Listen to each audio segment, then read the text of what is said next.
There's a really famous mystery called the Dyatlov Pass, and it's about these hikers in the 50s, these 9 really experienced hikers who are going for what's called their level 3 mountaineering test. And the way you pass your level 3, you have to map out this route. They use the Ural Mountains, so big, snow-swept, like huge icy mountains. And so they brought cameras with them. They set off on this journey, and I think they reached the first checkpoint. I forget what it is, but they didn't make it to whatever second checkpoint or whatever it was. And there was a protocol for the people who were sort of sponsoring this test, where if they missed a checkpoint, there's like this big search that goes out to make sure they're okay. So they missed the checkpoint. This protocol is enacted, and not only are there pictures that we will get from the hikers, but there was cameras that came with the search crew. They follow the trail that they're supposed to be on. This is, again, there's no trees. It's just like the tundra. It's like ice and snow and mountains. And they come across this mountain off in the distance, and they see on the windswept side of the mountain, basically halfway up, are these tents that are just these like canvas tents. You can barely see them, but they're situated right in the middle of the slope, which is like strategically one of the worst places you can place these tents.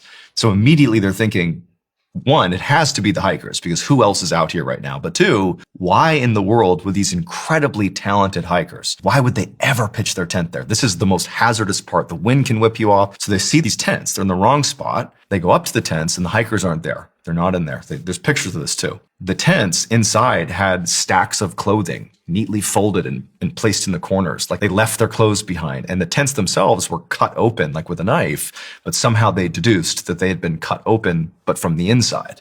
So presumably one or multiple of the mountaineers chose to cut open these tents in like negative 50-degree weather. And then there were all these prints in the snow that led down the mountain. And some of the prints were bare feet. Some had one shoe and one barefoot. And it's all 9 of the hikers. They spotted these prints, and they follow the prints down the hill or the mountains, a big space.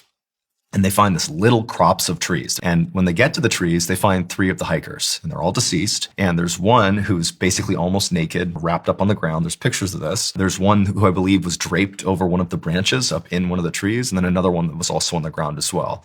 And there's these deep scratch marks in the tree, like gouges on the tree, as if some animal had been scratching at this tree.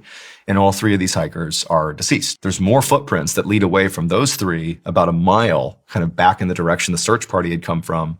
And there's this big snowdrift that created sort of like a snow cave underneath it. And the footprints lead into the snow cave where the other 6 hikers were. And they're all deceased as well. Except in there, the hikers had seemingly exchanged clothing. And they know this because the women were wearing men's clothing and vice versa. Some of their clothes had trace levels of radiation, and some of them had parts of their face removed, it looked like. Lips, nose, ears. It almost looked like surgical precision removal. They're all deceased.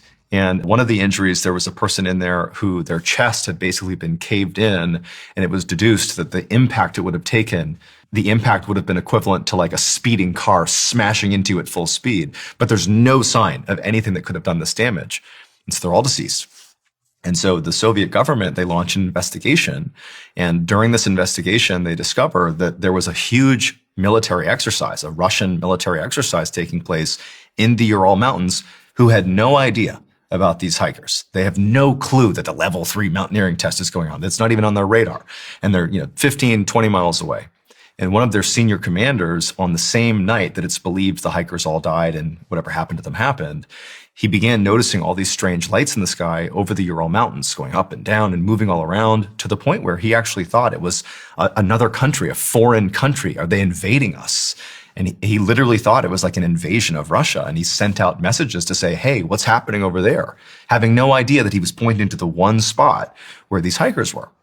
So during this investigation, they discover that families are clamoring for information about their lost loved ones. Nobody has any idea what's going on. And suddenly the Soviet government says, we're going to shut this investigation down. All we know is that the 9 hikers who died from an unknown, unnatural force. Sealed.